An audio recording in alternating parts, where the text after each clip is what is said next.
Et si les formes les plus simples de l'univers cachèrent aussi les idées les plus profondes?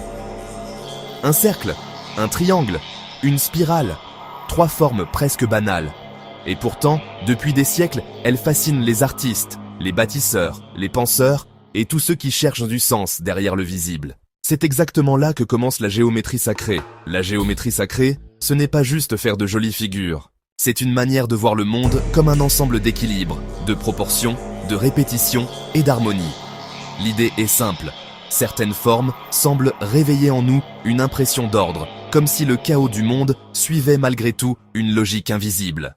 Parmi les symboles les plus connus, il y a la fleur de vie, un motif composé de cercles parfaitement imbriqués, capable de donner l'impression qu'une infinité de formes naît d'un seul principe. Puis, il y a la spirale, que beaucoup associent au mouvement, à la croissance, à l'évolution. Et bien sûr, il y a la proportion dorée, souvent présentée comme l'expression d'un équilibre presque parfait entre les parties et le tout. Ce qui rend ces formes si puissantes, ce n'est pas seulement leur beauté, c'est le sentiment qu'elles relient des choses très différentes, la nature, l'architecture, l'art, la méditation, et parfois même notre propre manière de ressentir l'espace. Devant certaines rosaces, certains mandalas ou certaines mosaïques, beaucoup ont cette même réaction. Pourquoi est-ce que cela me semble si juste? Pourquoi ces lignes, ces symétries, ces répétitions donnent-elles l'impression d'être à la fois simples et immenses? Peut-être parce que notre esprit adore reconnaître des motifs.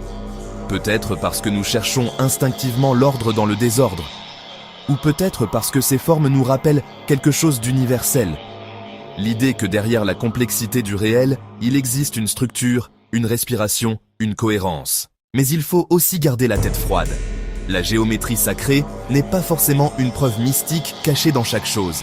Elle est aussi, et surtout, le reflet d'un besoin profondément humain.